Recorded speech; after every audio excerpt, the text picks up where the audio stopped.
Thanks, Colleen. Okay, second speaker this morning is Mr James Merlino. I'd like to welcome James to the stage. James is the Deputy Opposition Leader and Shadow Minister for Education. Before entering Parliament, James was the National Industrial Officer for the Shop, Distributive and Allied Employees Association. After serving as a Shire of Yarra Ranges councillor for several years, James was elected to State Parliament as the Labor member for Monbulk in 2002. He was appointed as Minister for Sport, Recreation and Youth Affairs in 2006, advocating passionately for sport at both the grassroots and elite levels. James also served as the Minister assisting the Premier on Multicultural Affairs between 2007 and 2010, and as the Minister for Police and Minister for Corrections in the previous Victorian Labor government. Now Deputy Leader for the Opposition, James is the Opposition Education Spokesman and advocates strongly for accessible education for all. Please welcome James to the stage.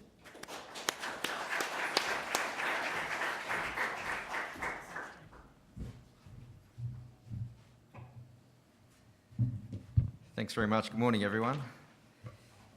Can I begin by acknowledging the traditional custodians of the land on which we're gathered and pay my respects to elders past and present, to my parliamentary colleagues Mary and Colleen. We had a debate at Catholic Social Services just a few days ago, so I'm joining my colleagues, same colleagues once again. To Michaela Cronin, the President of the Board and Board members, to Emma King, the CEO, and to VCOSS members. Thanks very much for the opportunity to have a discussion today from my perspective, outlining some of Labor's policies, and then happy to answer questions. But this is an important part of our democracy and having these discussions through the course of the election. I did say during the Catholic Social Services debate that it's always tricky when you hold these debates, because there are policies from the government, there's policies from the opposition, from the Greens, that we outline over the course of the whole of the election campaign. We're getting to the pointy end, but there's still 12 days to go. So there will be policies that we'll be releasing over the course of this week and next week. So make your judgments not only on what we all say here today, but over the course of the totality of the campaign. From my perspective, from Labor's perspective, we think that this election is all about jobs, about health, and about education. The fact that we are in a jobs crisis, an unacknowledged jobs crisis from the government. The fact that TAFEs have been gutted, and I'll talk a bit more about that. Our schools are falling down, and our health system is in crisis. Ambulances are ramped, emergency departments are clogged. People are either dying waiting for care or not getting the treatment they need when they arrive in a hospital. So they're the broad public policy areas that I think that this election's about. But it comes down to fairness, in my view. We can't leave people behind. We can't lock a generation of young people out of their future. We need to form meaningful partnerships with community organisations to address disadvantage and inequality. And I was having a read of the Insight magazine and the 12 priority areas for VCOSS, and I think that we can all agree on the 12 priority areas. Of course, we all want to help every child succeed in education, develop early childhood services that support vulnerable children, make child protection work, improve workforce participation, and invest in crime prevention. But it's what we do to achieve those outcomes that sets us apart. Earlier this year in a VCOSS forum, I talked in detail about family violence and Labor's commitment to establish Australia's first Royal Commission into family violence. Today I want to talk to you about my passion and my portfolio responsibility predominantly, and then answer questions, but speak about education, which is number one in VCOSS's priority areas. Victoria is in a youth unemployment crisis. In some areas of our state, 1 in 5 young people who want a job can't get one. A generation of Victorians are at risk of falling out of our economy. That's why Labor released a plan to help create 100,000 new jobs by encouraging businesses to hire unemployed youth and investing in the high-growth industries of the future. But as a state, we must do more. Jobs start with skills, and skills start at school. The best jobs with the best wages will mean nothing if our kids can't get a good education. When the Liberals cut TAFE, $1.2 billion and abolished training pathways, it sent a signal to every kid who dreamt of a hands-on profession, don't bother. And for families struggling to afford the extra costs of education, the education maintenance allowance and the school start bonus help manage the household budget. But the Liberal government cut these allowances. Next year, if the Liberal government is re-elected, next year families will no longer get any support to cover the increasing costs of uniforms, camps, excursions and sports trips. Kids are on their own. This was one of the areas that really has got me angry over the last 4 years, the cuts to the education maintenance allowance. We're talking about the very basics in support for our children. Families who can't afford uniforms or books or stationery or provide for their kids to go on excursions or camps, the very basics about our children's education. And when you look at the cuts that have been made from early years right through to post-secondary, in a very real way, we're talking about the same kids. Reading recovery, school start bonus, education maintenance allowance, VCOSS coordination, TAFE funding. In many respects, these are the same kids that have been targeted by this government. Labor knows that our kids need to fit in, grow in good health and get the most out of their education. That's why we'll support families and their kids during the most important years of their lives. That's why an Andrews Labor government will give our kids the basics they need for their school, the skills they need for their careers and the support they need for their life. It's the smart thing to do. By building better schools, we'll be building a better economy, a bigger economy. But investing in education, it's the right thing to do for individuals, and it's through education that we achieve our dreams, that we break out of the cycle of poverty, that we reach our full potential. So for an individual, education is everything outside of the family, but also for our society, for our nation to prosper, for our society to prosper, it starts with investing in education. And we've made a commitment to do just that. At our campaign launch over 3 weeks ago, Daniel's entire speech was focused on education, a $1.3 billion package, a commitment to make Victoria the education state. And I just want to go through a few of the highlights of the package or the proposals that we've put on the table to date. Some of it's around capital, and you need to do that. You need to invest in capital in our kindergartens, in our schools, and in our TAFE sector. So $50 million to upgrade and build kinders across our state. $510 million, an initial package of $510 million in our government schools for new and upgraded buildings, $120 million package for low-fee non-government schools, Catholic and independent, to improve their facilities, and also some certainty around long-term recurrent funding for the non-government sector. But the area I'm most proud of, and that will make the most difference, and I'll finish up with Gonski at the end of this, is the package of support that is our proposal as the replacement for EMA. You don't want to just go to an election and say you're going to put back in what the government's cut, or you're just going to repeat policies of a former government or a former election campaign.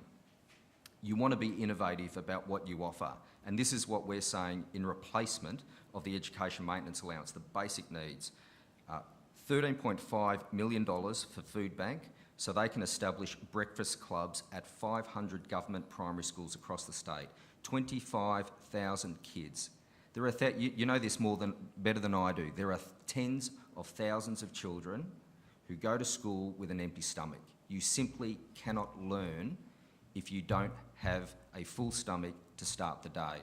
And we'll dramatically expand breakfast clubs. I've been to some schools and 80 or 90 kids regularly attend the school's breakfast club to get something in their stomach because they're not getting it at home.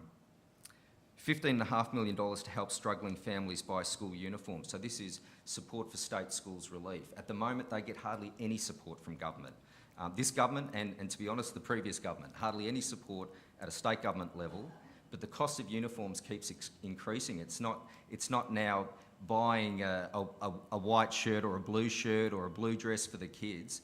almost every school have got logos, even logos on their socks. So the cost of providing a school uniform and allowing children to fit in with their peers, which is so important, is becoming more and more expensive. So we're going to significantly increase our funding for state schools relief and expand their role to include books and stationery, software, other supports for kids. Also with State Schools Relief, they've got an innovative partnership with OPSM. So we're going to provide $500,000 to go to the 250 most disadvantaged schools across the state, test the eyesight of the kids, provide free glasses for them.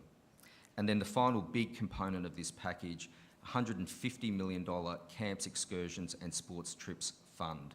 So this will go to over 220,000 most vulnerable students across the state, and like the previous EMA, when the EMA was operating fully, a direct payment to the school directed at the child.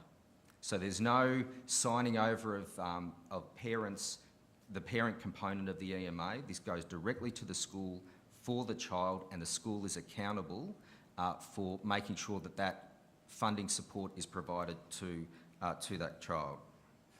So that's our package of replacement for EMA.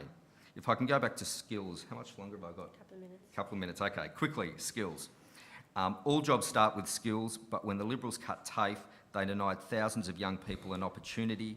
Now our state has the worst youth unemployment rate on the Australian mainland. In my area in the Outer East, there are 10,000 more young people unemployed today than December 2010. And it is just madness. At a time of an economy in transition with many companies going under, at a time of increasing unemployment, particularly youth unemployment, that this government has gutted TAFE. Gutted TAFE.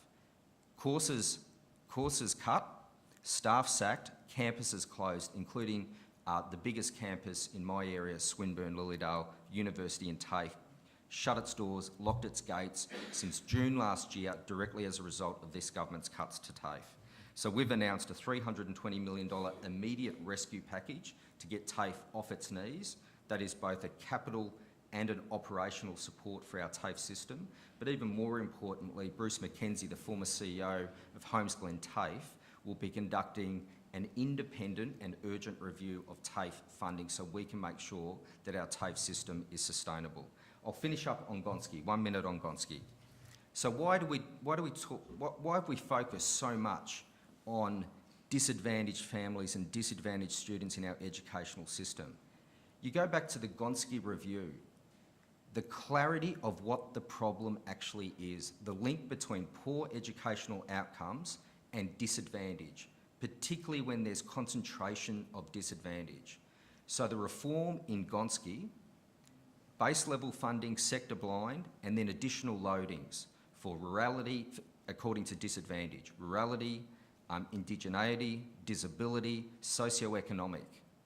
But the reality in Victoria is that Gonski funding, that national agreement, not 1 cent has been provided to our schools in Victoria. You go to New South Wales, and this isn't a partisan statement, you go to New South Wales and there's a Conservative government in New South Wales. Every school in New South Wales received a letter from the government. This is how much additional funding your school is receiving as part of the Gonski National Agreement. That did not happen here in Victoria. So the government's releasing their education policy today, and they talk about support for Gonski. Well, you talk to every single principal, every single school council in this state, not $1 has been delivered this year in regards to that national agreement. They simply cannot be trusted when it comes to passing on what is additional funding for our schools. We'll have a forensic investigation if we have the honour of being elected, find out exactly what was agreed to, exactly how much money Victoria received. We'll release that publicly, and we will provide going forward transparency to every single school. We'll make sure that every single cent of Gonski funding is delivered directly to our schools and not put in our back pocket, which has happened this year, and stuck in consolidated revenue. So that's a bit of a snapshot of our priorities in education, particularly in regards to those 220,000 vulnerable students across Victoria. Thanks very much, and happy to answer any questions. Thank you, James. Okay, we've got about 5 minutes for questions, and as I said, I'm going to open the questions for each of the speakers with the following question. Will your government fully fund the outcomes of the Equal Remuneration Order, and what level of indexation will you provide to funded community organisations? Okay, I'll deal with both and then wrap up the answer at the end. So on indexation, I think it's important to get some historical perspective about what's occurred over the last 5 years. So you go back to 2009, the height of the global financial crisis. There was a commitment for indexation from the former Labor government of 3.14%. Prior to the 2000, and that was for 3 years, 3.14% for 3 years. Prior to the 2012 budget, Mary, these are your words. You can contradict me if that's not the case, but the quote at the time was from the government, you'd be lucky to get half of that. What was delivered, and this is a quote from VCOSS, against tight fiscal constraints which have seen significant cutbacks in public service numbers, the 2% indexation outcome was better than the worst case. However, the zero indexation to non-wage components will see community services struggle. So there was some indexation for the wages component, zero for non-wage component. On equal pay, Independent Umpire has agreed that this industry, a female-dominated industry, is comparatively underpaid. We absolutely accept the equal remuneration case has provided an obligation on government, an obligation on a future state government to deliver. So in regards to both of those matters of indexation and equal remuneration, I'm not going to commit to a specific number. You know, we also get lobbied around EBA negotiations, and similarly, we don't stand up and say it needs to be exactly this outcome, this number, these terms and conditions. But what I would say is that we've got a strong record on these numbers. We are absolutely committed to working with you on a fair and reasonable outcome if we've got the honour of being elected on the 29th of November. So we agree there is an obligation. We've got a track record in indexation, and we'll be working with VCOSS and all of VCOSS's members if we have the honour of being elected next year. So if I was going to do a John Fain, can I just clarify? You've said that you will commit to the obligation of funding the Equal Remuneration Order? Yeah, absolutely. There is an obligation on state governments to follow through with the equal remuneration, the decision of the independent umpire. So I can't put a dollar figure on that exactly for you today. No, but your government would fund it. There is an obligation on the government to deliver on that. Okay. Sandy. Sandy Dwarf from Berry Street. Similarly, with the obligation around the ERO, the superannuation guarantee, which when moved from 9 to 9.5%, and I know it's been not going to be increased at the same rate we expected because of recent federal government decisions, but that also should be considered in the same light as the ERO, and I'm just wondering what Labor's policy is around that. I can give you a broad answer on that. I think that's right, because if it's not taken into account, then it impacts on the bottom line, which impacts on services. So I would broadly agree with that. That needs to be part of the consideration. Georgie. Hi James, Georgie Ferrari from the Youth Affairs Council. My question relates to the chaplaincy program, which you'll be aware has been had a ruling at the federal level, which means that state governments have a decision to make about whether they'll take that funding but only employ Christian-based or faith-based organisations to provide those services in schools. If your government has, or if your party rather has the honour of being government, what would your decision be around that? Yeah, it's a good question, and it's an upcoming fight, if you like, Georgie. So what we've said is that the status quo should prevail. So at the moment, it's a decision of the school community whether they employ a faith-based chaplain or whether they employ a secular welfare worker. And there is something like 226 secular welfare workers. So our public position our strong position is that that should remain. The choice should be with the schools. So what happened post that court case, the feds can't fund this program directly, so they're giving it to the states, but they're giving it to the states on the stipulation it's only for faith-based chaplains. That's wrong. That will not only cost the jobs and the livelihood of those 226 welfare workers, it takes the choice away from school communities. So we're going to fight this, Georgie. We'll fight it at ministerial councils. We'll fight it at COAG. We'll investigate every opportunity to fight this. Does that mean we're going to say we don't want not $1 and then impact on every chaplaincy program as well as the secular workers? I don't know if we want to do that, because I know, talking to a lot of schools, they've made a choice, and many schools are happy with the choice of hiring a chaplain, faith-based chaplain. Many schools obviously are happy with the secular welfare workers. I can give you a commitment that our position should be the program should remain as it is today. It should be the decision of the school, and we'll be fighting that at every forum that we can. Hi, I'm Tony Aslett from Red Cross. I'm interested in the commitment to providing breakfast clubs in schools. Red Cross, as with many organisations, provides breakfast clubs, and I suppose we've moved towards looking at how that fits into the food security continuum, because to give children food is one thing, to actually solve the problem is another. And I wonder what thinking has gone behind where breakfast fits into the food security issues. It's a good question. I must admit that's probably not the angle that I've approached this.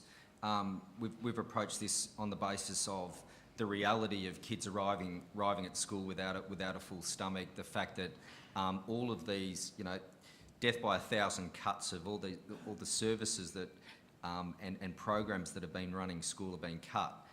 So you've got many school communities, either with volunteer parents or in partnership with a local charity, are delivering these breakfast clubs.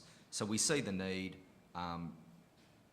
to expand it significantly, and the benefit of partnering up with Food Bank is that they've got a big logistical base, if you like, so in terms of warehousing of food and then the distribution of the food. I haven't honestly looked at it from a food security point of view. It's an interesting point that you make, and I'll take that on notice. Probably got time for one more question.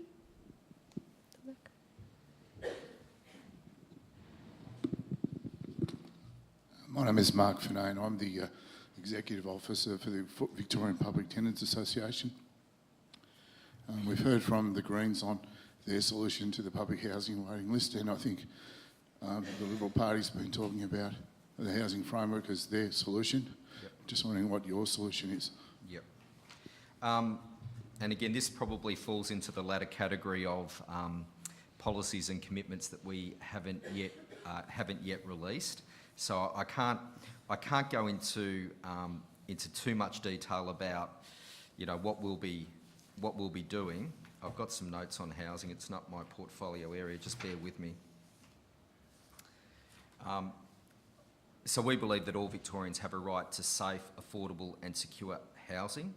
We're going to focus on prevention and early intervention to stop people, but particularly young people.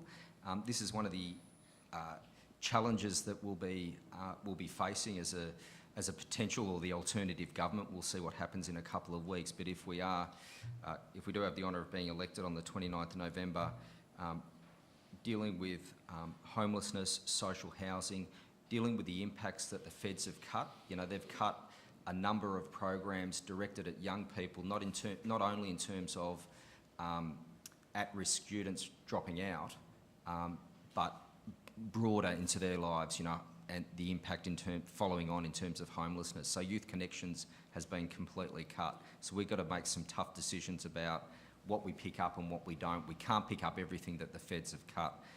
But in terms of homelessness and social housing, We'll continue to support Victoria's social housing assets through the National Affordable Housing Agreement and state initiatives. We had a proud record of cooperation and significant investment towards the latter part of the last decade, 2008, 9, 10. We'll have some more to say about this over the coming 12 days, but I'll probably leave it at that and just touch my nose. All right, can you please join me in thanking James?